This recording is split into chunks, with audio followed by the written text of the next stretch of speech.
tandis que les paysans de Haute-Loire renforçaient leurs cheminées et empilaient du bois de chauffage comme ils le faisaient depuis des générations.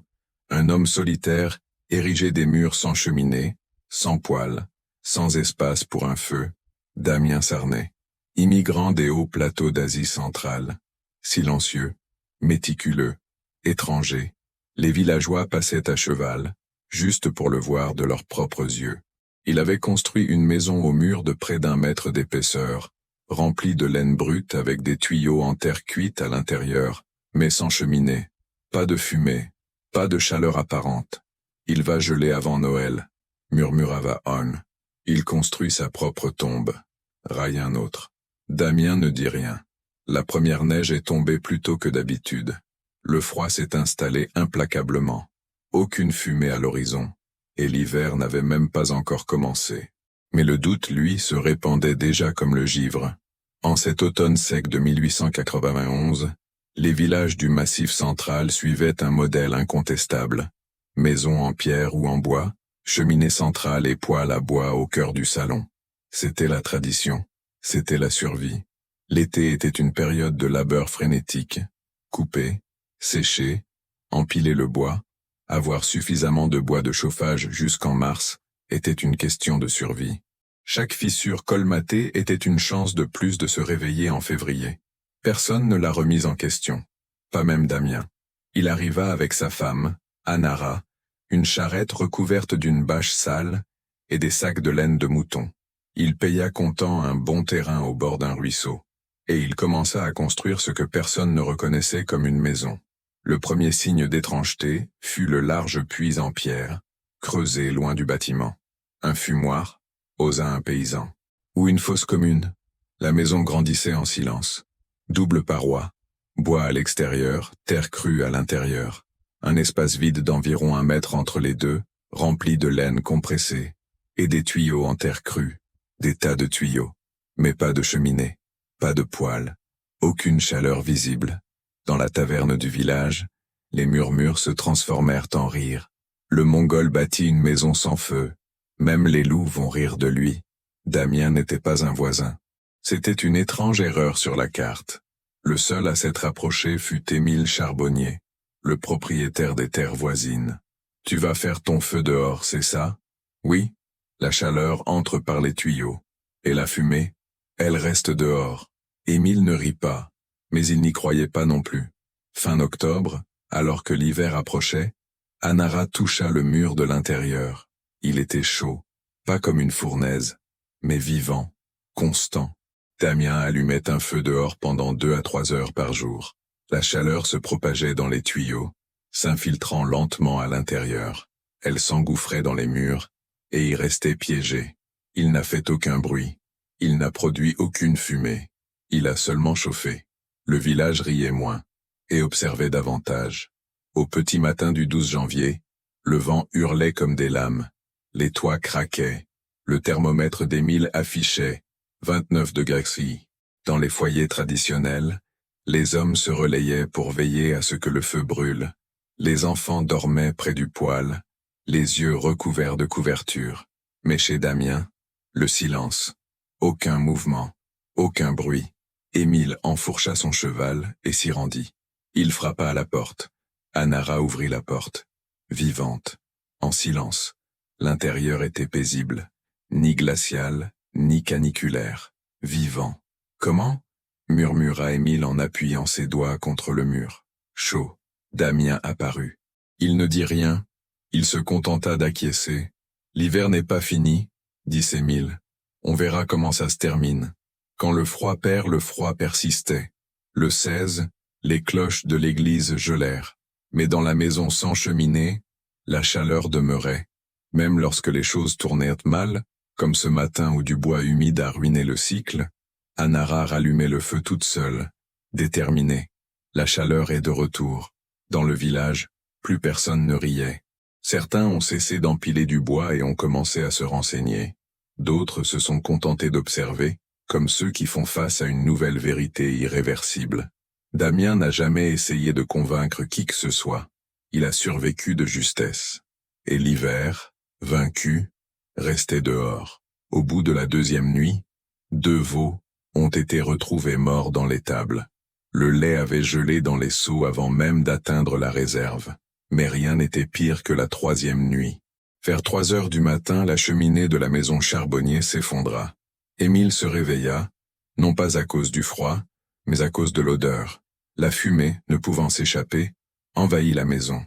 Le joint en terre cuite s'était fissuré sous l'effet du changement de température. À des kilomètres de là, Anara se réveilla, la main posée contre le mur. Chaleur, constante. La maison tenait bon. Elle ouvrit la porte, et elle ne vit que le silence.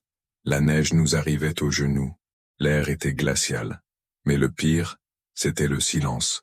Pas de hache, pas de chien, pas de voix. Le village, un silence de mort. Ce matin-là, Damien Sarnay ralluma le feu dans le puits de pierre. Du bois sec, une flamme vive. 3 heures. La chaleur se répandit dans les tuyaux, et y demeura.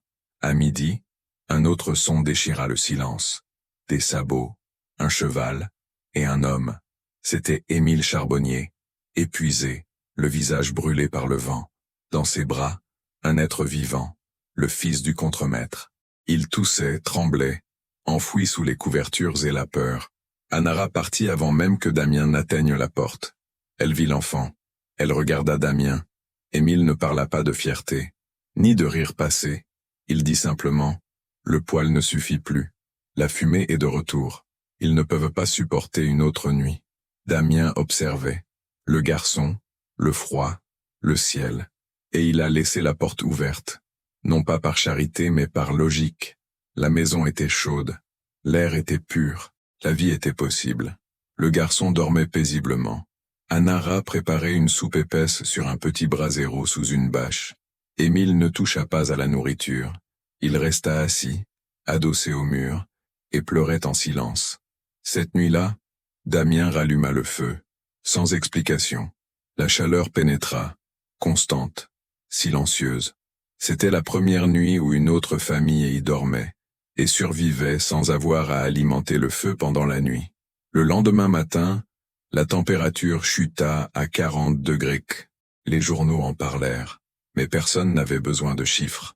Le froid s'entendait dans le craquement du bois, se voyait aux fenêtres fissurées et se ressentait jusqu'aux os. Dans les ranchs, on brûlait les meubles. On réchauffait la soupe directement dans des cuillères en fer.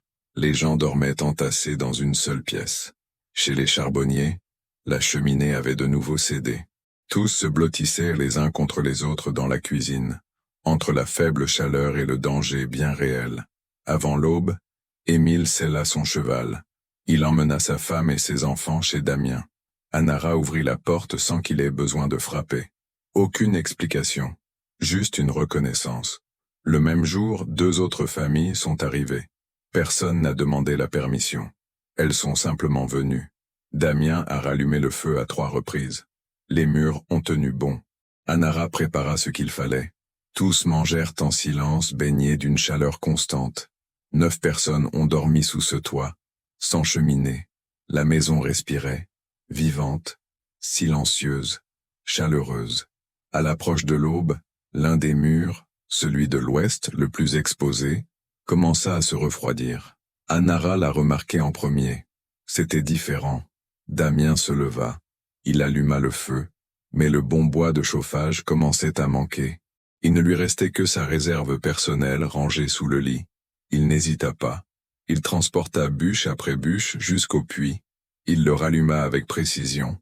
Il alimenta le feu lentement, sans hâte. Anara observait depuis l'embrasure de la porte. Elle savait ce que cela coûtait, mais elle ne dit rien.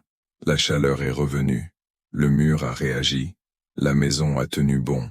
À l'aube, le ciel s'est dégagé. L'orage était passé. Émile regarda Damien. « Tu as dilapidé toutes tes économies ?» Damien acquiesça. « J'en apporterai le double demain. » Il n'a pas répondu. Il n'en avait pas besoin. À ce moment-là, la méfiance s'est transformée en respect. Douglas Marston, celui-là même qui avait ri le plus fort dans l'entrepôt, arriva avec sa femme et sa fille. Le poêle était fêlé. La fillette dormait à peine. Damien ouvrit la porte. Encore une fois, Douglas ne parla pas. Il observa. Il toucha les murs. Il ressentit. C'est comme si la chaleur vivait ici, murmura-t-il. Le lendemain, il resta pour regarder Damien allumer le feu. Il observa le timing, le calme, la précision. Ce n'est pas de la construction, c'est de la patience. D'autres sont venus. Un forgeron, une jeune mariée, un veuf allemand. Non pas voir, comprendre. Émile revint avec 2 hommes et un carnet. « Apprends-moi, dit-il. » Damien acquiesça. 3 jours. Des croquis au fusain sur le sol. Mélange, distance, illusion. Anara m'a aidé. Elle a montré avec ses mains et avec sa mémoire. Fin février, 11 personnes différentes avaient déjà dormi dans cette maison. Le village ne riait plus. Il observait. Le magasin vendait désormais de la chaux, du sable et de l'argile. L'idée se répandait. Un journal local a écrit « Une famille de l'Est survit au pire hiver sans incendie dans sa maison. Une méthode ancestrale pourrait transformer les vallées gelées de France. » Damien ne l'a pas lu. J'étais occupé. Façonnage de nouveaux tubes. Le printemps a fait renaître la verdure. Mais la maison était encore chaude au toucher. Le feu, toujours dehors. Et le silence, plus fort que n'importe quel mur, toujours debout. Il ne l'a pas construit pour prouver quoi que ce soit. Il l'a construit pour résister. Et il a résisté. Non pas avec plus de feu, mais avec moins de pertes. Car le froid n'a jamais été l'ennemi.